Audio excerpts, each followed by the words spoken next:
Hello everyone. Welcome to ओकुल India के सबसे अफोर्डेबल लर्निंग प्लेटफॉर्म में आप सभी लोगों का एक बार फिर से बहुत बहुत स्वागत है। आज 2 फरवरी है, मंडे का दिन है। और आज का सेशन इसलिए भी इम्पोर्टेंट हो जाता है क्योंकि कल जो है यानी कि 1 फरवरी के दिन हमारे देश का अगले साल का यानी कि 2026-27 का जो बजट जो है वो पेश हुआ है। ठीक है। तो बजट के अगले दिन आपको यूजुअली पता है कि जो आर्टिकल्स हैं न्यूज़पेपर में वो काफ़ी ज़्यादा होते हैं, तो उसको हम लोग एक सेशन में कवर नहीं कर सकते हैं। It is not possible, otherwise the session will be too long. तो इसलिए हम लोग मल्टीपल सेशंस में इनको कवर करने की कोशिश करेंगे। ठीक है। तो आज के दिन के पहले वीडियोस हम लोग स्टार्ट करते हैं। कुछ आर्टिकल्स इसमें कवर करेंगे, फिर कुछ आगे और वीडियोस आपके सामने आएंगे। हो सकता है कि आज कुछ वीडियोस आएँ, कुछ कल भी आ सकते हैं। और इस तरीके से हम सारे के सारे जो इंपॉर्टेंट प्रोविजंस हैं जो इस बार के बजट में अनाउंस किए गए हैं उनके बारे में डिस्कस करेंगे। ठीक है। तो सबसे पहले अगर हम लोग फ्रंट पेज की बात करें तो यहाँ पर लिखा गया है in headwinds budget stage the course betters market with tax. ठीक है। यहाँ पर कुछ कुछ बातें लिखी गई हैं। एक तो हेडविंड्स, हेडविंड्स का मतलब मैंने आपको पहले भी बताया हुआ है। हेडविंड्स का मतलब है कि जो अनफेवरेबल कंडीशंस बनी हुई हैं, जो आपके लिए चैलेंजेस बने हुए हैं, उस दौरान भी बजट जो है वो अपने कोर्स पर यानी कि जो इंपॉर्टेंट चीज़ें होनी चाहिए बजट में उस तरीके की चीज़ें यहाँ पर देखने को मिल रही हैं। लेकिन मार्केट जो है वो थोड़ा सा इससे नाखुश दिख रहा है क्योंकि कल जैसे ही बजट पेश हुआ उसके बाद मार्केट जो है यानी कि निफ्टी और सेंसेक्स जो है वो दोनों ही काफ़ी ज़्यादा नीचे गिरे हैं। और उसके पीछे एक इम्पॉर्टेंट कारण बताया गया है टैक्स, दैट इज़ जो एसटीटी होता है, सिक्योरिटीज ट्रांजैक्शन टैक्स, उसको यहाँ पर थोड़ा सा बढ़ाया गया है। तो उस वजह से मार्केट्स में गिरावट देखने को मिली है। ठीक है। तो चलिए यहाँ पर एक दो आर्टिकल्स हैं, पहले इनके बारे में बात करेंगे। तो bets on new economy manufacturing but no push for foreign capital. ठीक है। नई इकोनॉमी बनाने के लिए बात की गई है, मैन्युफैक्चरिंग को बढ़ावा देने के लिए बात की गई है, लेकिन फॉरेन कैपिटल, ठीक है, जो फॉरेन पूंजी है, जो विदेशी पूंजी है, उसको पुश करने के लिए या उसको बढ़ाने के लिए कोई खास कदम यहाँ पर नहीं उठाया गया है। ठीक है। अब देखो यहाँ पर वही लिखा गया है कि जो ग्लोबल हेडविंड्स हैं उसके समय में भी वित्त मंत्री निर्मला सीतारमण ने ये चूज किया है to stay the course taking a string of measures to shore up manufacturing. ठीक है। कुछ ऐसे कदम उठाए गए हैं कि मैन्युफैक्चरिंग को बढ़ावा दियो जो है वो दिया जा सके।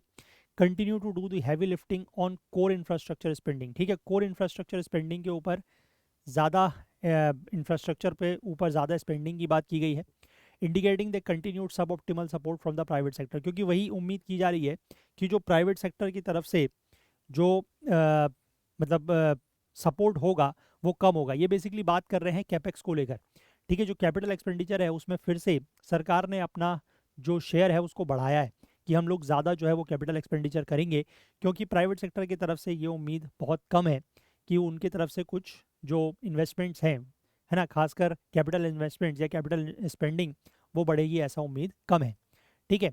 अब यहाँ पर ये लिखा गया है कि द बजट में भी लैकिंग ऑन एम्बिशियस डिसीजंस। ठीक है। कुछ एम्बिशियस डिसीजंस की यहाँ पर कमी लग सकती है, जो कि प्राइम मिनिस्टर नरेंद्र मोदी का तीसरा कार्यकाल है उसके दूसरे साल इस तरीके के कुछ एम्बिशियस डिसीजंस यहाँ पर देखने को नहीं मिल रहे हैं।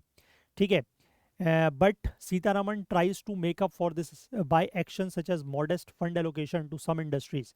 ठीक है। कुछ इंडस्ट्रीज के लिए यहाँ पर मॉडेस्ट फंड एलोकेशन किया गया है। ठीक है। जो बाकी ऐसे अदर सेक्टर्स हैं जो कि अमेरिका के लगाए हुए टैरिफ की वजह से जिनको नुकसान पहुंचा है, तो उनको इनपुट्स को लेकर कुछ कस्टम ड्यूटी में गिरावट की गई है, मतलब उसमें कटौती की गई है। और साथ ही साथ जो बेरोजगारी की समस्या है, अनएम्प्लॉयमेंट की जो प्रॉब्लम है, उसको टैकल करने या उसको निपटने के लिए स्किलिंग स्कीम्स की बात भी यहाँ पर की गई है। ठीक है। हालांकि यहाँ पर यह लिखा गया है कि जो भी ये कदम उठाए गए हैं, जो भी फैसले लिए गए हैं, उनको थोड़ा सा समय लगेगा। ठीक है। ऐसा नहीं कि कल फैसले लिए गए हैं और आज से ही आपको जो चेंजेस हैं, जो बदलाव हैं, वो देखने को मिल जाएंगे। थोड़ा सा समय इसमें लगेगा, है ना। लेकिन ये चीज़ें ज़्यादातर इस बात पर भी निर्भर करती हैं कि जो ये स्कीम्स और प्रोग्राम्स हैं इनका किस तरीके से इफेक्टिव तरीके से इनको इम्प्लीमेंट या एग्जीक्यूट किया जाता है। ठीक है। बजट में ये कहा गया है कि इस बार की जो जीडीपी ग्रोथ है, यानी कि 26-27 की जो जीडीपी ग्रोथ बताई गई है, वो 10% बताई गई है। ठीक है। That is the nominal GDP growth. Nominal GDP growth बताई गई है 10% की, ये ध्यान रखिएगा। और इसमें यह माना जा रहा है कि 3 से 4% का अगर इन्फ्लेशन हम मान के चलें, तो जो रियल ग्रोथ रहेगी, जो रियल जीडीपी की ग्रोथ रहेगी, वो लगभग 6 से 7% के आसपास रहने की उम्मीद है। ठीक है। इससे ज़्यादा नहीं। ठीक है। The modest growth with estimates notwithstanding, what is disconcerting is that the tax growth is estimated to be just over 7%। ठीक है। जो टैक्स ग्रोथ है कि जो टैक्स बढ़ता है वो कितना बढ़ेगा, सिर्फ 7% के आसपास। ठीक है। Lower than the nominal growth rate for the fourth year in a row. यानी कि लगातार 4 साल, चौथे साल ऐसा देखा जा रहा है कि जो हमारी नॉमिनल ग्रोथ रेट है उसके कंपैरिजन में जो टैक्स ग्रोथ है वो उससे कम रहेगी, 7% के आसपास रहेगी।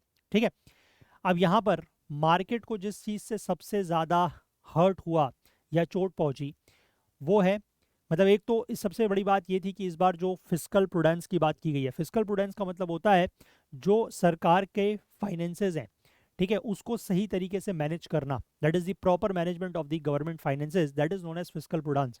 ठीक है, उसमें सरकार ने ये कहा है कि 2025-26 का जो हमारा वादा था कि हम फिस्कल डेफिसिट को यानी कि राजकोषीय घाटे को 4.5% से कम करेंगे, है ना, वो तो चलो ठीक बात है, वो तो इस बार 4.3% इन्होंने बताया है कि अगले साल का रहेगा। लेकिन जो सिक्योरिटीज ट्रांजैक्शन टैक्स में हाइक किया गया है, ठीक है, in the futures and options, तो उसकी वजह से थोड़ा सा जो है वो मार्केट को हर्ट पहुंचा है। और मैंने आपको बताया कि 1546 पॉइंट मार्केट जो है, या लगभग आप कह सकते हैं कि बीएसई का जो सेंसेक्स है वो 2% के आसपास नीचे गिरा है। ठीक है, और 2014 के बाद ये अब तक की सबसे बड़ी फॉल है। मतलब जब बजट का दिन होता है तो उस दिन जो सबसे बड़ी गिरावट देखने को मिली है 2% की, वो अभी देखने को मिली है, यानी कि 2026 में। ठीक है, इससे 3 दिन पहले जब इकोनॉमिक सर्वे आया था 2025-26 का 29 तारीख के दिन, 29 जनवरी को जब रिलीज किया गया था, उसमें भी इस बात को एक्नॉलेज किया गया था कि जो फॉरेन कैपिटल है वो ड्राई हो रहा है। और हालांकि इस बारे में हम लोग बात बहुत पहले से करते आए हैं कि किस तरीके से जो एफपीआई और एफआईआईज हैं, that is foreign institutional investors और पोर्टफोलियो इन्वेस्टर्स हैं, वो यहाँ से अपना पैसा जो है वो काफ़ी मार्केट से निकाल रहे हैं। ठीक है ना, ये हमने बात की थी। और इसी की वजह से क्या हो रहा है कि रुपया भी कमज़ोर हो रहा है। ठीक है, तो इन्होंने यही कहा है कि these are the major concern. ठीक है, ये मुख्य चिंता की बात है।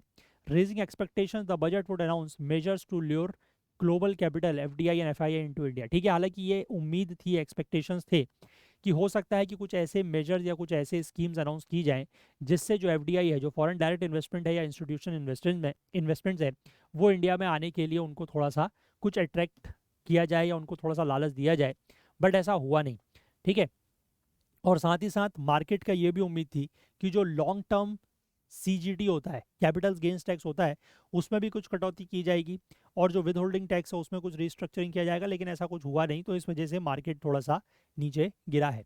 ठीक है, और मैंने आपको बताया कि जो फॉरेन इंस्टीट्यूशन इन्वेस्टर्स हैं वो इंडियन इक्विटीज़ को शन कर रहे हैं। इंडियन इक्विटीज़ को शन करने का मतलब वही है कि they are withdrawing the money from here. ठीक है, तो बजट ने जो है वो basically individual person resident outside India, that is PROI, जिसमें NRIs और OCI कार्ड होल्डर्स आते हैं, उनके लिए यहाँ पर थोड़ा सा बात ये कही है कि वो अब जो लिस्टेड कंपनीज हैं, है ना, लिस्टेड कंपनी की इक्विटीज़ यानी कि शेयर वगैरह में पोर्टफोलियो इन्वेस्टमेंट स्कीम के थ्रू इन्वेस्ट कर सकते हैं। ठीक है, और इसमें यह कहा गया है कि जो इंडिविजुअल PROIs हैं, that is individual person resident outside India, उनके लिए इस स्कीम में थोड़ा सा लिमिट को बढ़ाया गया है, 5% से बढ़ा के 10% कर दिया गया है। और जो ओवरऑल इन्वेस्टमेंट लिमिट है इंडिविजुअल PROIs के लिए, वो 10% से बढ़ा कर 24% कर दी गई है। ठीक है, साथ ही साथ यहाँ पर जो कैपिटल एक्सपेंडिचर की मैंने बात करी, कैपिटल एक्सपेंडिचर भी इस बार 10% बढ़ा है और लगभग 12.22 लाख करोड़। ठीक है, यानी कि 12.22 लाख करोड़ यहाँ पर जो है वो कैपिटल एक्सपेंडिचर की बात की गई है। अगले फाइनेंशियल ईयर में जीडीपी का 4.4% रहेगा ये कैपिटल एक्सपेंडिचर, ये बताया गया है, जो कि पिछले 10 सालों में अब तक का सबसे ज़्यादा है। ठीक है, coming as it does on top of 4% increase in the capex in the current financial year. यानी कि जो करंट फाइनेंशियल ईयर चल रहा है 25-26 का, उसमें लगभग 4% इंक्रीज की बात की गई थी, और इस बार थोड़ा सा ये और ज़्यादा है। ठीक है, जो कि मतलब एक्चुअल कैपेक्स 23-24 के कंपेरिजन में ये बात कर रहे हैं। इसके बाद यहाँ पर ये भी एनालिस्ट का कहना है कि जो कैपिटल एक्सपेंडिचर है अगले साल के लिए, that was probably for the first time higher than the net borrowings excluding small savings. ठीक है, ये पहली बार ऐसा माना जा रहा है कि जो हमारी नेट बोरोइंग्स होती है इंक्लूडिंग एक्सक्लूडिंग स्मॉल सेविंग्स, उससे पहली बार ज़्यादा है। इसका मतलब ये है कि ज़्यादा एसेट्स जो है वो क्रिएट किए जा रहे हैं देन लाइबिलिटीज़। ठीक है, क्योंकि जितने भी हम बोरोइंग्स करते हैं वो हमारी लाइबिलिटीज़ है, लेकिन जितना हम लोग इस तरह के कैपिटल एक्सपेंडिचर खर्च करके जो इंफ्रास्ट्रक्चर डेवलप करते हैं, दैट आर एसेट्स। तो इसलिए कहा जा रहा है कि एसेट्स जो है हम ज़्यादा क्रिएट कर रहे हैं देन क्रिएटिंग द लाइबिलिटीज़। ठीक है, जो कि नेक्स्ट जनरेशन के ऊपर इम्पोज होंगी, क्योंकि ऑब्वियस सी बात है कि हम आज जो कर्जा ले रहे हैं या जो सरकार आज कर्जा ले रही है, तो वो आने वाले कई सालों तक चुकाना पड़ता है। ठीक है, तो वो नेक्स्ट जनरेशन के लिए लाइबिलिटीज़ हैं, तो इसीलिए वो कह रहे हैं कि हम उसको कम करने की कोशिश कर रहे हैं। ठीक है, अब यहाँ पर यह भी लिखा गया है कि the budget also marks the transition to debt GDP ratio as the fiscal anchor going forward. यानी कि आगे बढ़ते समय, मतलब आगे के वर्षों के लिए इन्होंने जो मुख्य अपना एक तरीके से टारगेट रखा है वो डेट टू जीडीपी रेशियो को रखा है। ठीक है, अगले साल के लिए मैंने आपको बताया कि जो फिस्कल डेफिसिट है उसका टारगेट रखा गया है 4.3% का, जो कि 25-26 के लिए 4.4% का था। ठीक है, और यहाँ पर ये कहा गया है कि जो डेट टू जीडीपी रेशियो है, मतलब डेट टू जीडीपी का रेशियो मतलब अगर आपकी जीडीपी 100 रुपये है तो कितना आप कर्जा ले रहे हैं। ठीक है, वो कहा गया है कि अगले साल के लिए 55.6% रहेगा, जो कि 25-26 के लिए 56.1% था। और इसका टारगेट रखा गया है कि 2030-31 तक इसको 50% या उससे कम लाया जाएगा। ठीक है, यानी कि 100 रुपये अगर आपकी जीडीपी है तो 50 रुपये से कम जो है वो आपका क्या होगा, डेट होगी, कर्जा होगा, है ना। अब इसके बाद यहाँ पर ये लिखा है कि जो फिस्कल डेफिसिट है, जो राजकोषीय घाटा है, ये projected to fall in the coming year, यानी कि आने वाले सालों में ये कम होने की उम्मीद है। लेकिन फिर अगर हम बात करें तो सब्सिडीज जो हैं वो बढ़ रही हैं। ठीक है, फूड और फर्टिलाइजर सब्सिडी जो हैं are pegged to be slightly lower in 26-27। ठीक है, यानी कि जो 2025-26 के रिवाइज एस्टिमेट्स थे उसके कंपैरिजन में थोड़ा सा ये कम हो सकती है, लेकिन इनको टारगेट करने के लिए कोई खास यहाँ पर रिफॉर्म की बात नहीं की गई है। लेकिन तो फिर भी एक माना जा रहा है कि लगभग 4 लाख करोड़ के आसपास की जो फर्टिलाइजर सब्सिडी है वो यहाँ पर रहेगी, जो कि जीडीपी का लगभग 1% माना जा रहा है। ठीक है, इसके बाद चाइना के ऊपर अपनी निर्भरता को कम करने के लिए यहाँ पर एक चीज़ और अनाउंस की गई है, डेडिकेटेड रेयर अर्थ कॉरिडोर्स बनाए जाएंगे। ठीक है, और वो किस लिए बनाए जाएंगे, ताकि माइनिंग, प्रोसेसिंग और manufacturing of these minerals, these मतलब क्रिटिकल जो रेयर अर्थ एलिमेंट्स हैं, उनकी माइनिंग, प्रोसेसिंग और मैन्युफैक्चरिंग को प्रमोट किया जाए मिनरल रिच स्टेट्स में। तो डेडिकेटेड रेयर अर्थ कॉरिडोर जो है वो बनाए जाएंगे। इसके बारे में आगे हम लोग डिटेल में और सब चीज़ें देखेंगे, है ना। हर पेज पर अलग अलग बातें लिखी गई हैं, लेकिन फिलहाल ये मैं एक ओवरव्यू आपको यहाँ पर दे रहा हूँ। ठीक है, अब यहाँ पर कैपेक्स जो है, जो कैपिटल एक्सपेंडिचर है, उसको पुश करने के लिए यहाँ पर 7 हाई स्पीड रेल कॉरिडोर्स के डेवलपमेंट को भी अनाउंस किया गया है एज ग्रोथ कनेक्टर्स। तो कहाँ कहाँ पर हैं ये सब आगे बात करेंगे। ठीक है, इसके बाद यहाँ पर between the lines the theme that runs through the budget speech is the need to create jobs. ठीक है, यहाँ पर जॉब्स क्रिएट करने की बात भी कही गई है। From a high powered standing committee on education to employment and enterprises focused on the services sector to skills for health care givers and tourist guides. ठीक है, इसमें ये सारी बातें की गई हैं कि एक education to employment and enterprises के लिए एक हाई पावर्ड स्टैंडिंग कमिटी बनाई जाएगी, है ना, जिसका फोकस जो है वो सर्विस सेक्टर्स पर रहेगा। इसके बाद जो हेल्थ गिवर्स हैं, हेल्थ केयर गिवर्स हैं, या जो टूरिस्ट गाइड्स हैं, उनके लिए स्किलिंग की बात की गई है। ठीक है, और यहाँ पर इसी बात को हाईलाइट किया गया है कि the need to upgrade skills to provide job opportunities to millions of youth entering the workforce every year. ठीक है, कि जो मिलियंस ऑफ यूथ हैं जो हर साल वर्कफोर्स में एंटर हो रहे हैं, उनके लिए जॉब अपॉर्चुनिटीज़ जो है प्रोवाइड करनी पड़ेगी, और उसके लिए जो उनकी स्किल्स हैं उसको अपग्रेड करना पड़ेगा। ठीक है, तो ये सारी बातें यहाँ पर कही गई हैं। तो ये मुख्य मुख्य बातें हो गई। इसके बाद यहाँ पर अभी इस सेशन में हम लोग 2-3 आर्टिकल्स और देखेंगे, है ना, फिर आगे बात करेंगे। ठीक है, देखो अगला पॉइंट हम लोग ये वाला डिस्कस कर लेते हैं कि Trump tariff shadow budget addresses US demands and backs vulnerable sectors. ठीक है, कि ये जो अमेरिका ने 50% टैरिफ हमारे ऊपर लगाया हुआ है, तो उसमें किस तरीके से जो अमेरिका की डिमांड्स हैं उनको हमने एड्रेस किया है इस बजट के थ्रू, और जो हमारे वल्नरेबल सेक्टर्स हैं उनको कैसे हम सपोर्ट करने की बात कर रहे हैं। ठीक है, देखो तो यहाँ पर 2027, 26-27 के बजट में कई सारी जो यूएस फोकस्ड डिमांड्स थी, है ना, जो कि ऑनगोइंग ट्रेड नेगोशिएशंस के दौरान अमेरिका की तरफ से उठाई गई थी, उनको भी यहाँ पर बजट में शामिल किया गया है। और साथ ही साथ जो हमारे मोस्ट टैरिफ वल्नरेबल सेक्टर्स है, यानी कि ऐसे क्षेत्र जिनके ऊपर टैरिफ का सबसे ज़्यादा असर पड़ा है, उनको भी सपोर्ट देने की बात यहाँ पर की गई है। जैसे कि टेक्सटाइल हो गया, है ना, जो कपड़ा होता है उसकी बात हो गई, जो फुटवेयर है उसकी बात हो गई, मरीन प्रोडक्ट्स, तो इन सेक्टर्स के लिए भी यहाँ पर कुछ ना कुछ कहा गया है। The aim is to prepare them for diversification in the face of 50% US tariffs. ठीक है, तो मेन बात यहाँ पर यह है कि किस तरीके से जो अमेरिका ने टैरिफ लगाया है और उसकी वजह से जो इन सेक्टर्स को नुकसान पहुंच रहा है या ये अफेक्ट हो रहे हैं या प्रभावित हो रहे हैं, तो ये डाइवर्सिफाई कैसे कर सकते हैं। ठीक है, इनको डाइवर्सिफाई के लिए प्रिपेयर करना, वो यहाँ पर मेन बात कही गई है।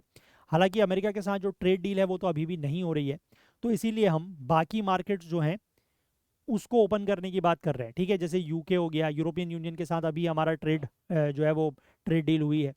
ठीक है, तो उस तरीके की और मार्केट्स खोलने की बात हो रही है, ताकि जो इन सेक्टर्स हैं इनको डाइवर्सिफाई किया जा सके, सिर्फ और सिर्फ हम अमेरिका के मार्केट के ऊपर ही निर्भर जो है वो ना रहें। ठीक है, इसके बाद यहाँ पर यह भी अनाउंस किया गया है कि कोई भी फॉरेन कंपनी, ठीक है, जो क्लाउड सर्विसेज प्रोवाइड करती है अपने कस्टमर्स को globally by using the data centre services from India, तो उनके लिए 2047 तक टैक्स हॉलिडे जो है वो अनाउंस किया गया है। ठीक है, कि मतलब अगर कोई भी विदेशी कंपनी जो अपने कस्टमर्स को, दुनिया भर में अपने कस्टमर्स को अगर ग्लोबल सर्विस क्लाउड सर्विसेज जो है वो प्रोवाइड करती है, और ऐसा करने के लिए अगर वो इंडिया में डेटा सेंटर बनाते हैं, तो उसके लिए उनको 2047 तक कोई भी टैक्स नहीं पे करना होगा।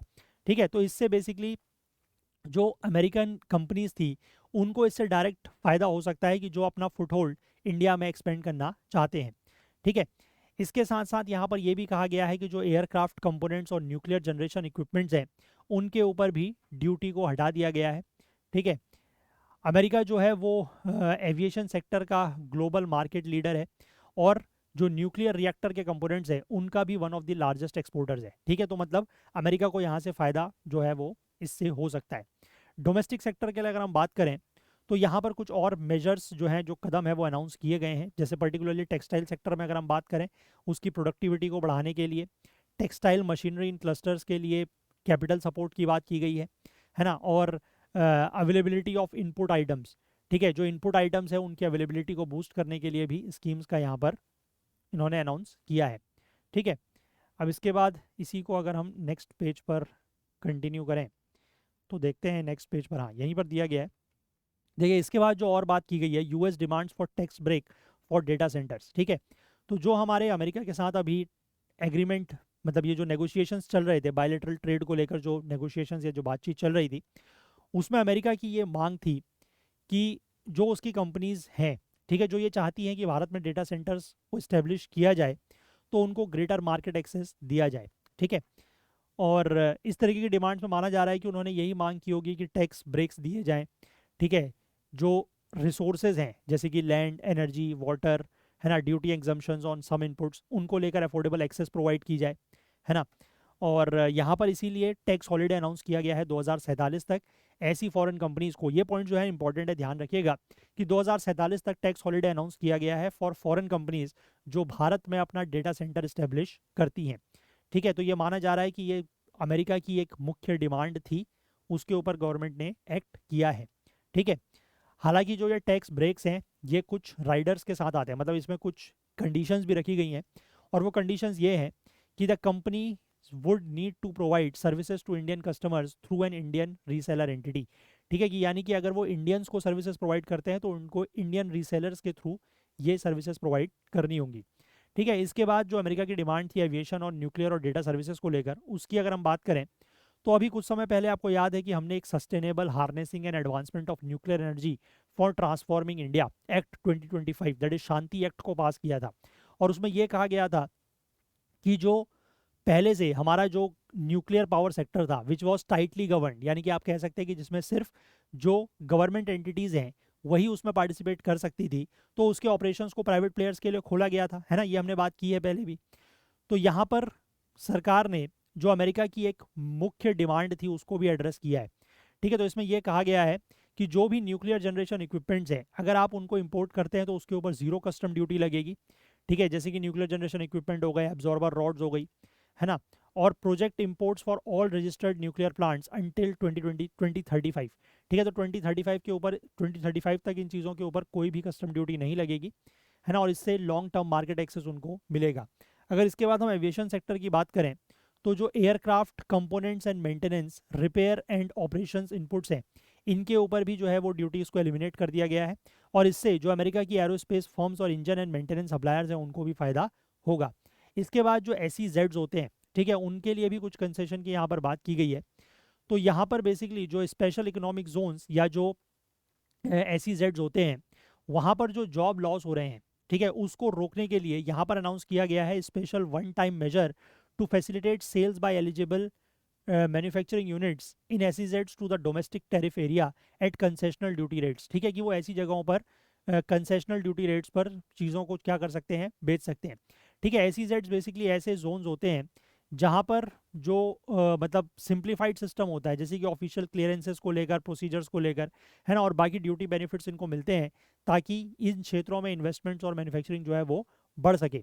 ठीक है, अब यहाँ पर जो SEZ की यूनिट्स हैं ठीक है, वहाँ से मतलब वो काफ़ी परेशानी में या तकलीफ में थे। ठीक है, उनका क्योंकि ये कहना था कि वो ज़्यादातर अमेरिका की मार्केट्स के ऊपर निर्भर है, और जब से अमेरिका ने ये डोनाल्ड ट्रंप ने हमारे ऊपर 50% का टैरिफ लगाया है, तो उसकी वजह से ये जो यूनिट्स हैं, SEZ की जो यूनिट्स हैं, ये बंद होने के कगार पर थी।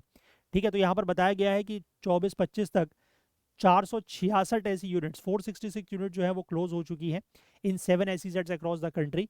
और ये data basically commerce and industry ministry के द्वारा लोकसभा में एक लिखित जवाब के, एक रिटर्न क्वेश्चन के जवाब में, है ना, एक रिटर्न क्वेश्चन के जवाब में ये आंसर दिया गया। US tariffs have resulted in 2 consecutive months witnessing a decline in Indian good exports। ठीक है, कि अमेरिका के टैरिफ होने के लगने के बाद से हमने ये देखा कि लगातार 2 महीने यानी कि सितंबर और अक्टूबर में हमारा जो गुड्स का एक्सपोर्ट है उसमें गिरावट देखने को मिली है। इसके बाद टेक्सटाइल क्लस्टर्स को मॉडर्नाइज करने के लिए भी कहा गया है। ठीक है, टैरिफ्स की वजह से, और टैरिफ्स की वजह से और खासकर जो गर्मियों के सीज़न में जो ऑर्डर्स मिस हुए हैं, उसकी वजह से जो टेक्सटाइल सेक्टर को इरिवर्सिबल डैमेज हुआ है ना, उसको भी ध्यान में रखते हुए यहाँ पर अनाउंस किया गया है integrated programme aimed at modernising the sector. ठीक है, टेक्सटाइल सेक्टर को मॉडर्नाइज करने की बात की गई है, और जितने भी सप्लाई चेन में सेगमेंट है उन सब के ऊपर फोकस किया गया है। यहाँ पर स्कीम अनाउंस की गई है, नेशनल फाइबर स्कीम। ठीक है, for self reliance in natural fibre. जो नेचुरल फाइबर्स हैं जैसे कि सिल्क, वूल, जूट, है ना, मैनमेड फाइबर्स या न्यू एज फाइबर्स, इन पर आत्मनिर्भरता या सेल्फ रिलायंस को प्रमोट करने के लिए नेशनल फाइबर स्कीम जो है वो अनाउंस की गई है। ठीक है, इसके बाद textile expansion and employment scheme लाए गए हैं to modernise traditional clusters with capital support for machinery. ठीक है, जो ट्रेडिशनल क्लस्टर्स हैं उनको मॉडर्नाइज किया जाएगा, आधुनिक बनाया जाएगा। कैसे? मशीनरी का सपोर्ट दिया जाएगा, उसके लिए कैपिटल सपोर्ट की यहाँ पर बात की गई है। That is the scheme of textile expansion and employment scheme. ठीक है, इसके बाद ये कहा गया है कि technology upgradation and common testing and certification centres, तो वो भी इसी स्कीम के अंतर्गत है। इसके बाद एक प्रोग्राम है that is national handloom and handicraft programme. ये इसलिए किया गया है कि ताकि जो एग्जिस्टिंग स्कीम्स हैं, ठीक है, उनको इंटीग्रेट और स्ट्रेंथन किया जाए, और ये इंश्योर किया जाए कि targeted support for weavers and artisans, उनके लिए सपोर्ट यहाँ पर प्रोवाइड किया जाए। और इसके बाद एक और इनिशिएटिव है that is tex eco initiative to promote globally competitive and sustainable textiles and apparels. ठीक है, जो ग्लोबली कम्पिटेटिव भी हों और सस्टेनेबल भी हों, उनको प्रमोट करने के लिए टैक्स इको इनिशिएटिव जो है वो लॉन्च किया गया है। ठीक है, तो ये जो 3-4 स्कीम्स यहाँ पर दी गई हैं टेक्सटाइल सेक्टर के लिए, उनको आप लोग जरूर ध्यान रखिएगा और क्या इनका पर्पस है वो भी। ठीक है, इंडिया के टेक्सटाइल और अपैरल इंडस्ट्री, टेक्सटाइल मतलब होता है कपड़ा, रॉ मटेरियल आप कह सकते हैं, अपैरल का मतलब होता है जो हमारे क्लोथ्स होते हैं, है ना, रेडीमेड गारमेंट्स जो होते हैं। ठीक है, अगर उसकी हम बात करें तो ये जो हमारा सेक्टर है टेक्सटाइल और अपैरल का, ये हमारे इंडस्ट्रियल प्रोडक्शन का लगभग 13% कंट्रीब्यूट करता है, एक्सपोर्ट्स का 12% और जीडीपी का लगभग 2%। ठीक है, और हमारा जो 80% of the India's textile value chain है वो एमएसएमई क्लस्टर्स में कंसंट्रेटेड है, और सबकी अपनी अपनी कुछ विशेषताएं या स्पेशलाइजेशन है। इसके बाद लेबर इंटेंसिव सेक्टर्स में अगर ड्यूटी स्ट्रक्चर की बात करें, है ना, तो यहाँ पर देखो अभी कुछ समय पहले ये हुआ था कि जो क्वालिटी कंट्रोल ऑर्डर्स हैं उनको एलिमिनेट कर दिया गया था, है ना, तो उसके बाद यहाँ पर और जो की इनपुट आइटम्स है जैसे कि कॉटन हो गया, तो इसके ऊपर ड्यूटी को कम किया गया था। यहाँ पर फिर से ये कहा गया है कि ड्यूटी स्ट्रक्चर को और ज़्यादा ईज या आसान बनाया जा रहा है। ठीक है, लेबर इंटेंसिव सेक्टर के ऊपर जोर देते हुए ये कहा गया है कि जो स्पेसिफाइड इनपुट्स हैं, है ना, processing of food, sea food products for export, यानी कि जो भी सी फूड प्रोडक्ट्स को एक्सपोर्ट करने के लिए उसकी प्रोसेसिंग के लिए जो भी इनपुट्स की ज़रूरत है वो ड्यूटी फ्री होगा। ठीक है, और from the current 1% to 3% of the free on board values of the previous year export turnover. ठीक है, पहले से बेसिकली क्या था कि 1% से 3% के ऊपर उसके ऊपर ड्यूटी लगती थी, उसको अब ड्यूटी फ्री कर दिया गया है। हालांकि यहाँ पर फ्री ऑन बोर्ड की बात भी की गई है। फ्री ऑन बोर्ड का मतलब होता है कि इट डिपेंड्स अपॉन कि जैसे एक बायर और एक सेलर है, तो उसमें से कौन जो है वो आपका ट्रांसपोर्टेशन और इन सब का खर्चा उठा रहा है, या जो भी रिस्क इन्वॉल्व है वो कौन उठा रहा है। ठीक है, तो इसमें एक होता है एफओबी ओरिजिन और एक होता है एफओबी डेस्टिनेशन। तो एफओबी ओरिजिन यानी कि फ्री ऑन बोर्ड ओरिजिन का मतलब होता है कि जो बायर है, ठीक है, एफओबी ओरिजिन का मतलब है कि जो सारे रिस्क हैं, जो ट्रांसपोर्टेशन कॉस्ट है, वो बायर बियर करेगा। और अगर एफओबी डेस्टिनेशन की बात करें तो उस केस में जो सेलर है वो सारे के सारे रिस्क और ट्रांसपोर्टेशन कॉस्ट बियर करेगा। ठीक है, हालांकि एफओबी जो टर्म दिया गया उसको मैंने आपको लेकर यहाँ पर समझाया। बस आप ये ध्यान रखिएगा कि सी फूड प्रोडक्ट्स जो एक्सपोर्ट्स के लिए हैं उनकी प्रोसेसिंग करने के लिए जो भी इनपुट्स की ज़रूरत है ना, उनको अगर आप इंपोर्ट करते हैं तो उनके ऊपर ड्यूटी हटा दी गई है। हालांकि पहले वो 1 से 3% के आसपास हुआ करती थी। ठीक है, इसके बाद कंटेनर की शॉर्टेज को दूर करने के लिए यहाँ पर 10,000 करोड़ की एक कंटेनर मैन्युफैक्चरिंग स्कीम जो है वो अनाउंस की गई है amid the continued shortage of the large boxes essential for trade. ठीक है, क्योंकि जो बड़े बड़े कंटेनर्स होते हैं, है ना, उनकी शॉर्टेज यहाँ पर हो रही थी, तो उसके लिए 10,000 करोड़ यहाँ पर अनाउंस किए गए हैं कंटेनर मैन्युफैक्चरिंग के लिए। ठीक है, और साथ ही साथ इंडिया की जो डिपेंडेंसी या निर्भरता है चाइना के ऊपर, उसको कम करने के लिए भी ये चीज़ अनाउंस की गई है। ठीक है, ये एलोकेशन जो है वो 5 ईयर के पीरियड के लिए किया गया है और इसका ये एम है कि globally competitive container manufacturing ecosystem बनाना। ठीक है, आई होप बात समझ गए आप, ये वाला पॉइंट भी। चलो इसके बाद और आगे बढ़ते हैं, 2-3 आर्टिकल और देखेंगे। ठीक है, इस सेशन में 2-3 आर्टिकल हम लोग और देखेंगे। हमने ये और ये वाला देख लिया है, अब हम पहले ये वाला देख लेते हैं। चलो ठीक है, दैट इज़ जो ये ट्रांजैक्शन टैक्स बढ़ाया गया है, इसके बारे में बात कर लेते हैं, है ना। और ये बेसिकली इसलिए बढ़ाया गया है कि जो FNO होता है, जो फ्यूचर्स और ऑप्शंस होता है, उसमें स्पेकुलेशन को कम करने के लिए। ठीक है, लेकिन इसका वॉल्यूम तो पहले ही कम हो चुका है, तो फिर इस तरीके का लगाने की ज़रूरत क्या थी। ये तो आप पिछले 1 साल से ही देख सकते हैं, यहाँ पर डेटा भी दिख रहा है आपको कि फरवरी 2025 के बाद से ही ये जो FNO का ट्रेड है ये काफ़ी कम हो चुका है। ठीक है, तो फिर से ये लगाया गया और इसी की वजह से जो मुख्य कारण बताया गया है कि जो कल मार्केट्स गिरे हैं वो। ठीक है, इंडिया का स्टॉक मार्केट मैंने आपको बताया कि 2% के आसपास गिरा जैसे ही ये अनाउंस किया गया कि जो सिक्योरिटीज ट्रांजैक्शन टैक्स है in the futures and options उसको बढ़ाया जा रहा है। ठीक है, और ये बेसिकली माना जा रहा है कि ये एक कदम है सरकार की तरफ से कि जो स्पेक्यूलेटिव ट्रेडिंग जिसको सरकार मानती है उसको कर्ब करने के लिए। ठीक है, तो with the absence of any immediate positive triggers, तो कोई पॉजिटिव ट्रिगर्स देखने को भी नहीं मिले, तो इसलिए जो 30 स्टॉक BSE है, ठीक है, बॉम्बे स्टॉक एक्सचेंज में आप समझते हैं कि जो 30 बड़ी कंपनीज हैं, ठीक है, उनका जो इंडेक्स है, मतलब उनके जो डेटा से इंडेक्स बनाया जाता है दैट इज सेंसेक्स, वो लगभग 2.9% यहाँ पर गिरा है। ठीक है, इंट्राडे ट्रेड में, और लगभग 80,722 के आसपास ये बंद हुआ। ठीक है, down from 1.9% from Friday, Friday के कंपैरिजन में 1.9% नीचे था। ठीक है, और बजट के दिन में मैंने आपको बताया कि 2014 के बाद से ये सबसे बड़ा गिरावट अभी तक देखने को मिली है। और वहीं अगर हम निफ्टी 50 की बात करें, यानी कि जो नेशनल स्टॉक एक्सचेंज है, ठीक है, उसका जो फ्लैगशिप इंडेक्स है जिसमें टॉप 50 कंपनीज का डेटा होता है, उससे जो इंडेक्स बनता है, वो भी लगभग 2% के आसपास यहाँ पर गिरावट देखने को मिली है।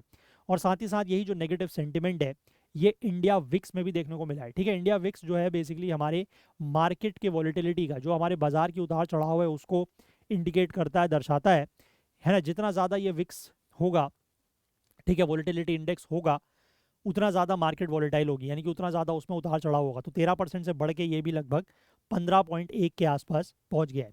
ठीक है, अब यहाँ पर यही अनाउंस किया गया है कि सरकार प्रपोज करती है कि जो STT है, that is securities transaction tax, futures में इसको बढ़ा के, मतलब जो फ्यूचर्स होते हैं फ्यूचर्स ट्रेडिंग, उसमें इसको बढ़ा के 0.02% से बढ़ा के 0.05% कर दिया गया है। ठीक है, और ये इसलिए किया गया है ताकि reasonable course correction in FNO segment in the capital market and generate additional revenue.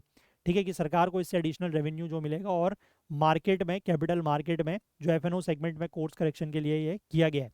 ठीक है, और जो यहाँ पर ऑप्शंस हैं, ऑप्शंस के प्रीमियम्स और एक्सरसाइजिंग ऑफ दीज ऑप्शंस, उसमें 0.1% से बढ़ा के, ठीक है, 0.1% और 0.125% जो था अलग अलग, यानी कि ऑप्शन के प्रीमियम्स पे और इन ऑप्शंस को एक्सरसाइज करने में वो 0.1 और 0.125% था, उसको बढ़ा के 0.15% कर दिया गया है।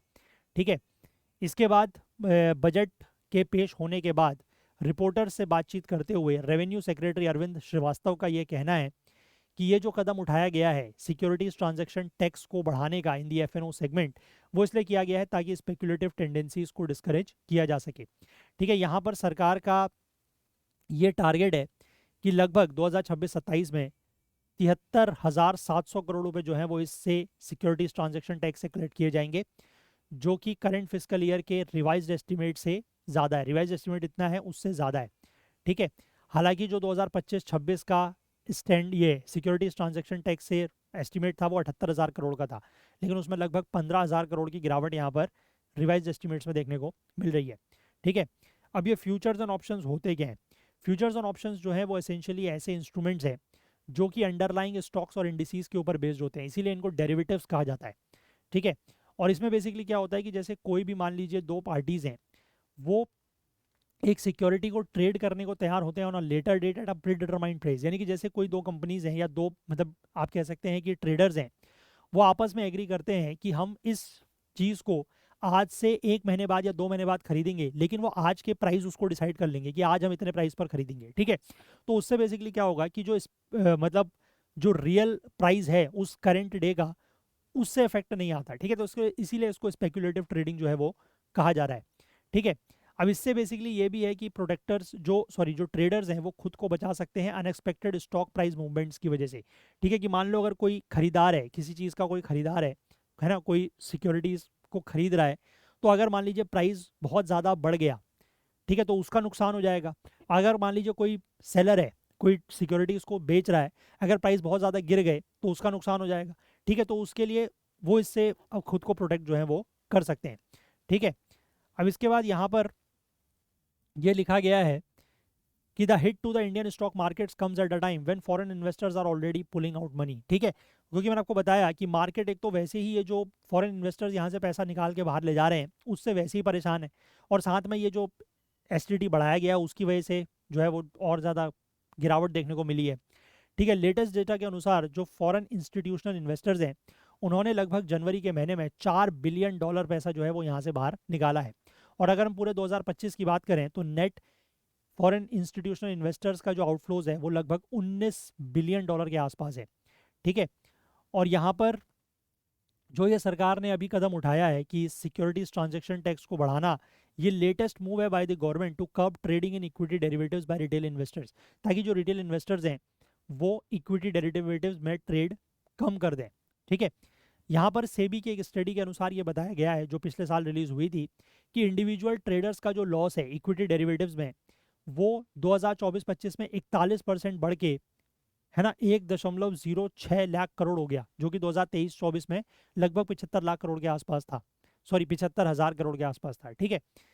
तो और भी यहाँ पर ये बताया गया है कि जो रिटेल इन्वेस्टर है, प्रति रिटेल इन्वेस्टर 2024-25 के लास्ट क्वार्टर में उसका नुकसान जो है वो लगभग 58,000 रुपये के आसपास का है, जो कि पहले क्वार्टर में 34,000 रुपये के आसपास का था। तो सरकार का तो अब वही काम है कि जब अगर वो कोई कदम उठा रहे हैं तो उसको जस्टिफाई भी करेंगे। तो उनका यही कहना है कि इस तरीके के मार्केट से लोगों को नुकसान हो रहा है, ठीक है। जो रिटेल इन्वेस्टर्स हैं उनको इक्विटी डेरिवेटिव्स में ट्रेड करने से नुकसान हो रहा है, तो हम ये चाहते हैं कि वो इससे डिस्करेज हों, क्योंकि हमने ट्रांजेक्शन टैक्स बढ़ा दिए हैं तो इससे डिस्करेज हों और वो इस चीज़ में ट्रेड जो है वो कम करें, ठीक है। आई होप ये भी बात आप समझ गए, लेकिन मार्केट को इससे बहुत ज़्यादा नुकसान पहुंचा है, ठीक है। तो हमने ये वाला भी आर्टिकल हो गया हमारा, ठीक है, ये वाला भी हो गया और ये वाला भी हो गया, ठीक है। इसके बाद अभी हमें एक दो आर्टिकल यहाँ पर और देखने हैं, ठीक है। ये वाला आर्टिकल की अभी बात करेंगे, ये बेसिकली जो 16th फाइनेंस कमीशन है उसकी रिकमेंडेशंस को लेकर बात की गई है, ठीक है। क्योंकि ये भी यहाँ पर कल जो है वो पेश हुआ है ना, तो इसके बारे में बात करेंगे, ठीक है। लेकिन पहले हम ये वाले बात कर लेते हैं, corridor to future high speed rail freight and one for rare earth, ठीक है। देखो यहाँ पर कनेक्टिविटी को बढ़ावा देने के लिए 7 हाई स्पीड रेल कॉरिडोर्स को जो है वो अनाउंस किया गया है, जिनको डेवलप किया जाएगा एज ग्रोथ कनेक्टर्स, ठीक है। एक न्यू डेडिकेटेड फ्राइट कॉरिडोर की बात भी की गई है। डेडिकेटेड फ्राइट कॉरिडोर मतलब जहाँ से सिर्फ जो गुड्स ट्रेन हैं वो पास होती हैं, ठीक है। और ये बेसिकली ईस्ट वेस्ट को कनेक्ट करने की बात की गई है कि वेस्ट बंगाल के दनकुनी से लेकर गुजरात के सूरत तक इसको डेवलप किया जाएगा। और एक रेयर अर्थ कॉरिडोर्स की बात भी की गई है जो कि मिनरल रिच स्टेट्स में होगा, ताकि हम mining processing and research and manufacturing of rare earth elements को बढ़ा सकें। ये मैंने आपको शुरुआत में बताया अभी, ठीक है। इसके बाद यहाँ पर ये कहा गया है कि एनवायरमेंटली सस्टेनेबल सिस्टम के लिए हम 7 हाई स्पीड रेल कॉरिडोर जो हैं वो बनाएंगे between cities as growth connectors, ठीक है। और किन किन शहरों के बीच में इसको बनाया जाएगा, दैट इज मुंबई पुणे, पुणे हैदराबाद, हैदराबाद बेंगलुरु, बेंगलुरु चेन्नई, चेन्नई बेंगलुरु, और दिल्ली वाराणसी एंड वाराणसी टू सिलीगुड़ी। तो ये वो 7 हाई स्पीड रेल कॉरिडोर्स बनाने की बात की गई है, ठीक है। अभी तो बेसिकली हमारा जो पहला ही हाई स्पीड रेल कॉरिडोर है वही बन रहा है, ठीक है। First high rail speed corridor जो बुलेट ट्रेन प्रोजेक्ट है ना, मुंबई से लेकर अहमदाबाद के बीच में, और इसका जो पहला स्ट्रेच है that is Surat to Billimora, ये 15 अगस्त 2027 तक, यानी कि अभी भी लगभग आप कह सकते हैं कि 1.5 साल का समय है, तब ये ऑपरेशनल हो जाएगा। और जो एंटायर कॉरिडोर है वो 2029 तक ऑपरेशनल होने की उम्मीद बताई गई है, ठीक है। अब इसके बाद प्रेस कॉन्फ्रेंस को संबोधित करते हुए जो रेलवे मिनिस्टर हैं अश्विनी यादव, उनका ये कहना है कि ये जो 7 नए हाई स्पीड कॉरिडोर्स हैं इनकी जो इसमें जो लागत आएगी, ठीक है, ये यहाँ पर बेसिकली मैप में भी दिखाया गया है ना, जो 7 हाई स्पीड कॉरिडोर्स हैं। और जो ईस्ट वेस्ट फ्राइट कॉरिडोर है ये भी मैंने आपको बताया, वेस्ट बंगाल के दनकुनी से लेकर गुजरात के सूरत तक, ठीक है। तो इसमें ये बताया गया है कि इसकी जो एस्टिमेटेड कॉस्ट होगी वो बताई गई है 16 लाख करोड़ की, ठीक है। और इसका जो है वो इकोनॉमी के ऊपर multiplier effect, significant multiplier effect देखने को मिलेगा, जैसा कि जापान, साउथ कोरिया और चाइना में देखने को मिलता है, ठीक है, जहाँ का हाई स्पीड रेल नेटवर्क काफ़ी ज़्यादा डेवलप्ड है, ठीक है। ये जो 7 न्यू हाई स्पीड कॉरिडोर्स होंगे जिनकी लेंथ 4000 किलोमीटर बताई गई है, ये पूरी तरीके से इंडिया का जो ट्रांसपोर्टेशन सेक्टर है उसको पूरी तरीके से बदल देंगे, ठीक है। चेन्नई, बेंगलुरु और हैदराबाद जो है वो साउथ के हाई स्पीड कॉरिडोर होंगे, और चेन्नई और बेंगलुरु के बीच का जो रास्ता है वो सिर्फ 1.13 घंटे में पूरा हो जाएगा। सिमिलरली बेंगलुरु और हैदराबाद जो है वो 2 घंटे में, और चेन्नई हैदराबाद सिर्फ 3 घंटे में, ठीक है। मुंबई से पुणे के बीच में सिर्फ 48 मिनट में, पुणे से हैदराबाद सिर्फ 2 घंटे में। और नॉर्थ इंडिया में अगर हम बात करें तो दिल्ली से वाराणसी के बीच की जो दूरी है वो 3 घंटे 50 मिनट में, और वाराणसी से सिलीगुड़ी के बीच की जो दूरी है वो 2.55 आवर्स में पूरी हो जाएगी, ठीक है। अब इसके बाद ये बताया गया है कि जो 2000 किलोमीटर का ईस्ट वेस्ट फ्राइट कॉरिडोर है इसको लिंक किया जाएगा to the western dedicated freight corridor, जो कि कंप्लीट होने ही वाला है।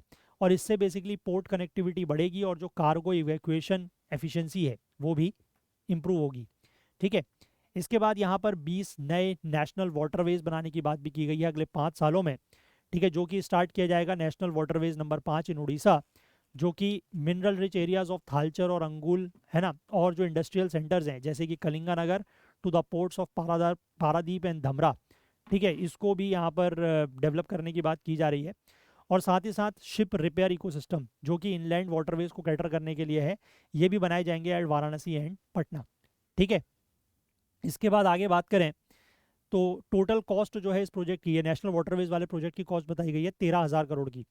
इसके बाद यहाँ पर रेयर अर्थ कॉरिडोर्स बनाने की बात की गई है, जो कि मिनरल रिच स्टेट्स में बनाए जाएंगे, और इसके लिए जो भी कैपिटल गुड्स की रिक्वायर्ड होगी, ठीक है, इन क्रिटिकल मिनरल्स को प्रोसेस करने के लिए उनके ऊपर भी इंपोर्ट ड्यूटी का एग्जम्पशन है, मतलब इंपोर्ट ड्यूटी उनके ऊपर नहीं लगेगी, ताकि माइनिंग और प्रोसेसिंग एक्टिविटीज़ को बढ़ावा मिल सके, ठीक है। और ये चीज़ बेसिकली इसलिए भी इम्पॉर्टेंट है क्योंकि सरकार का फोकस है कि रेयर अर्थ और क्रिटिकल एलिमेंट्स या क्रिटिकल मिनरल्स के ऊपर फोकस को बढ़ाना, है ना, इसको प्रमोट करना, ताकि हमारी जो इम्पोर्ट डिपेंडेंस है, ठीक है, जो हमारी इम्पोर्ट की निर्भरता है उसको हम कम कर सकें। तो इसीलिए कहा गया है कि हम मिनरल रिच स्टेट्स, कौन कौन सी स्टेट्स में ये बनाया जाएगा इसको ध्यान रखिएगा, rare earth corridors, that is in Odisha, Kerala, Andhra Pradesh and Tamil Nadu, ठीक है। यहाँ पर डेडिकेटेड रेयर अर्थ कॉरिडोर्स बनाए जाएंगे ताकि mining processing, research and manufacturing को बढ़ावा दिया जा सके। साथ ही साथ यहाँ पर यह भी कहा गया है कि एक integrated east coast industrial corridor बनाया जाएगा, और कुछ टूरिज्म डेस्टिनेशंस बनाए जाएंगे इन द 5 पूर्वोदय स्टेट्स, जैसे कि बिहार, झारखंड, वेस्ट बंगाल, उड़ीसा एंड आंध्र प्रदेश। तो इनके बारे में हम लोग बाकी आगे डिटेल में डिस्कस करेंगे, ठीक है। जैसे जैसे हम और पेजेस को डिस्कस करते जाएंगे तो वहाँ पर इनके बारे में देखेंगे, ठीक है। क्लियर है बात? चलिए, तो ये भी सब हो गया हमारा। अब हमें यहाँ पर ये वाला आर्टिकल भी हो गया, एक आर्टिकल हम लोग ये वाला देख लेते हैं, इसके बाद फिर वो जो 16th फाइनेंस कमीशन के रिकमेंडेशंस है उसके बारे में बात करेंगे थोड़ा सा, ठीक है। तो देखिए, यहाँ पर ये लिखा गया है कि ऑपरेशन सिंदूर के बाद जो ये पहला बजट आया है इसमें डिफेंस के लिए 15% हाइक किया गया है, ठीक है। देखो, तो यहाँ पर डिफेंस का जो ओवरऑल बजट है 2026-27 के लिए उसमें 15% की बढ़ोतरी की गई है, 7.85 लाख करोड़ का बजट हो गया है, और इसमें 22% इंक्रीज बताया गया है for the modernisation of the armed forces, ठीक है। मिनिस्ट्री ऑफ डिफेंस का जो बयान है उसमें ये कहा गया है कि जो बजट डिफेंस है, जो डिफेंस का बजट है वो लगभग सरकार के टोटल एक्सपेंडिचर का 14.67% है, ठीक है, 14.67% है। और ये जितने भी मंत्रालय हैं, जितने भी मिनिस्ट्रीज हैं, उनके कंपैरिजन में सबसे ज़्यादा एलोकेशन इसमें बताया गया है, ठीक है। इस एलोकेशन में से मतलब 7.85 लाख करोड़ का जो पूरा का पूरा बजट है डिफेंस का, उसमें से लगभग 2.19 लाख करोड़ जो है वो आर्म्ड फोर्सेस के कैपिटल एक्सपेंडिचर के लिए यहाँ पर रखा गया है। और इसका कैपिटल एक्सपेंडिचर का मतलब वही है कि नए वेपन्स खरीदने के लिए, एयरक्राफ्ट, वॉरशिप्स और बाकी जो मिलिट्री हार्डवेयर है उनके खरीदने के लिए। और 2025-26 में अगर हम बात करें तो कैपिटल आउटले जो था वो 1.8 लाख करोड़ था, जो इस बार बढ़ा के 2.19 लाख करोड़ कर दिया गया है, ठीक है। और टोटल कैपिटल आउटले में अगर हम बात करें तो उसमें भी 63,773 करोड़ जो है वो एयरक्राफ्ट और एरो इंजन के लिए रखा गया है, जो कि लास्ट ईयर 48,614 करोड़ था, ठीक है। तो उसमें भी बढ़ोतरी देखने को मिल रही है ना। इसको हम आगे यहाँ पर कवर करते हैं। तो पिछले साल जो मैंने आपको बताया कि एयरक्राफ्ट और एरो इंजन्स के लिए लगभग 48,000 करोड़ थे, उसको इस बार थोड़ा सा बढ़ाया गया है। ठीक है, इसके बाद जो नेवल फ्लीट के लिए है उसमें 25,000 करोड़ रखे गए हैं उसके लिए, जो कि पिछले साल के 24,000 करोड़ से थोड़ा सा ही ज़्यादा है। और साथ ही साथ 1.39 लाख करोड़ जो हैं वो डोमेस्टिक इंडस्ट्रीज़ के थ्रू प्रोक्योरमेंट के लिए रखे गए हैं। ठीक है, और ये जो कैपिटल एक्सपेंडिचर में बढ़ोतरी हुई है, ये माना जा रहा है कि सरकार कुछ और बड़े मतलब बिग टिकट्स कॉन्ट्रैक्ट्स, ठीक है, मतलब कुछ बड़ी अमाउंट के कॉन्ट्रैक्ट जो है वो करेगी, जिसमें बताया गया है कि फ्रांस की जो एविएशन कंपनी है दैट इज़ दसॉल्ट एविएशन, उससे 114 राफेल जेट्स जो है वो खरीदे जाएंगे एयरफोर्स के लिए। और इसमें बेसिकली क्या होगा कि जितनी भी कॉन्ट्रैक्ट वैल्यू होगी उसका 10% एडवांस पेमेंट किया जाएगा, तो उसके लिए ये कैपिटल एक्सपेंडिचर बढ़ाया जा रहा है। साथ ही साथ जो डीआरडीओ है वो भी एक फ्रांस की डिफेंस कंपनी है दैट इज सफरान, उसके साथ कोलैबोरेट कर रही है ताकि जो हमारे indigenous advanced medium combat aircraft हैं उसको हम उसके इंजन बनाने के लिए, ठीक है। और फिर जो एक सरकारी कंपनी है that is HAL, Hindustan aeronautics limited, और वो यूएस की डिफेंस कंपनी जिसका नाम है GE aerospace, general electric aerospace, उसके साथ उसने जो है वो एक पैक्ट साइन किया था कि फाइटर जेट इंजन जो है वो बनाए जाएंगे और कॉमर्शियल नेगोशिएशन जो है वो बहुत जल्द शुरू हो सकते हैं। ठीक है, इसके बाद जो बाकी कॉन्ट्रैक्ट्स हैं उनमें यह है कि इंटर गवर्नमेंटल एग्रीमेंट, ठीक है, बिटवीन इंडिया एंड फ्रांस, जो कि पिछले साल किया गया था अप्रैल में। ठीक है, उसमें बताया गया था कि 26 राफेल एयरक्राफ्ट जो है, जिसमें से 22 सिंगल सीटर होंगे, 4 ट्विन सीटर होंगे इंडियन नेवी के लिए। इसकी वजह से भी मतलब उसकी वजह से मतलब इस कॉन्ट्रैक्ट की वजह से जो एयरक्राफ्ट और एरो इंजन्स का एलोकेशन है वो ज़्यादा हो सकता है इस बार। ठीक है, मतलब जो किया गया है वो इस रीजन से, इस कारण की वजह से हो सकता है। इसके बाद सीनियर ऑफिशियल्स का ये कहना है कि इंडिया ने कई सारे और इमरजेंसी प्रोक्योरमेंट्स जो हैं वो साइन किए हैं ऑपरेशन सिंदूर के बाद, है ना, और जो कैपिटल एक्सपेंडिचर में जो बढ़ोतरी हुई है वो इस तरफ इशारा भी कर रही है। ठीक है, इसके बाद यहाँ पर ये बताया गया है कि जो राष्ट्रीय राइफल्स हैं इनको भी, इनका भी जो कैपिटल आउटले है वो बढ़ाया गया है, जो पिछले साल 150 करोड़ का था वो इस बार 255 करोड़ कर दिया गया है। और वो इसीलिए किया गया है ताकि जो राष्ट्रीय राइफल्स हैं उनको और ज़्यादा स्ट्रेंथन किया जाए, ज़्यादा रिसोर्सेज मिले, है ना, और एडिशनल वेपन्स एंड इक्विपमेंट मिले, जैसे कि ऑपरेशन सिंदूर के बाद किया गया है। ठीक है, तो आई होप ये बात भी आप समझ गए डिफेंस को लेकर। इसके बाद हम लोग एक आर्टिकल यहाँ पर और देखते हैं इस सेशन में, उसके बाद फिर आगे अगले सेशंस में चीज़ों को देखेंगे। ठीक है, वो ये वाला है कि higher tax shares for south states and Hindi heartland states see dip. ठीक है, जो 5 हमारे दक्षिणी राज्य हैं that is Karnataka, Kerala, Andhra Pradesh, Telangana and Tamil Nadu, इनका जो एलोकेशन है, ठीक है, from the divisible pool of taxes as recommended by the 16th finance commission, वो यहाँ पर बढ़ा है। ठीक है, डिविजिबल पूल का मतलब है कि जितना भी सेंट्रल टैक्स होता है उसमें से जो राज्यों को बंटता है, ठीक है, उसमें इन 5 सदर्न स्टेट्स का जो शेयर है वो बढ़ा है, that is Kerala, Karnataka, Andhra Pradesh, Telangana and Tamil Nadu. और वहीं जो ऐसे हिंदी हार्टलैंड की स्टेट्स हैं जो बीजेपी और उसके एलाइज के द्वारा रूल की जाती हैं, जैसे कि उत्तर प्रदेश, बिहार, मध्य प्रदेश, छत्तीसगढ़ और राजस्थान, यहाँ पर जो है वो डिक्लाइन देखने को मिला है। ठीक है, अब सदर्न स्टेट जो हैं वो इस बात की मांग कर रही थी कि उनको फाइनेंस कमीशन की तरफ से जो शेयर मिलता है वो ज़्यादा मिले। ठीक है, क्योंकि उनका ये कहना है कि उनकी जो परफॉर्मेंस है वो बेटर है। ठीक है, किस चीज़ को लेकर उनकी परफॉर्मेंस बेटर है वो यहाँ पर हम देखेंगे। ठीक है, उनकी परफॉर्मेंस जो है वो बेटर है ऑन वेरियस डेवलपमेंटल इंडिकेटर्स। ठीक है, अब यहाँ पर एक बेसिकली एक नया जो क्राइटेरिया है that is contribution to GDP, ठीक है, इसको 10% का वेट दिया गया है। और जो एरिया का क्राइटेरिया हुआ करता था इसका कंट्रीब्यूशन कम किया गया है। ठीक है, पहले इसका वेटेज जो है वो 15% था, अब उसको 10% कर दिया गया है। तो ये सब, ये दोनों चीज़ें जो हैं वो सदर्न स्टेट्स के फेवर में काम की हैं। ठीक है, क्योंकि पहले क्या होता था कि जैसे आप यूपी की बात कर लें या बिहार की बात कर लें, इनका एरिया जो है वो काफ़ी बड़ा था एज़ कम्पेयर टू आप बात करें अगर केरला से। ठीक है, तो एरिया को अगर ज़्यादा वेटेज दिया जाएगा तो ऑब्वियस सी बात है कि जो स्टेट्स, जैसे आप एमपी की बात कर लें, राजस्थान की बात कर लें, they are the area which are larger in, these are the states which are larger in areas. ठीक है, तो ऑब्वियस सी बात है कि अगर एरिया का वेटेज ज़्यादा होगा तो ऐसे राज्य जिनका एरिया ज़्यादा है, लाइक यूपी, मध्य प्रदेश, है ना, राजस्थान, तो उनको ज़्यादा शेयर होगा। लेकिन अब वो एरिया का क्राइटेरिया कम कर दिया गया है तो उससे फ़ायदा इनको सदर्न स्टेट्स को मिला है।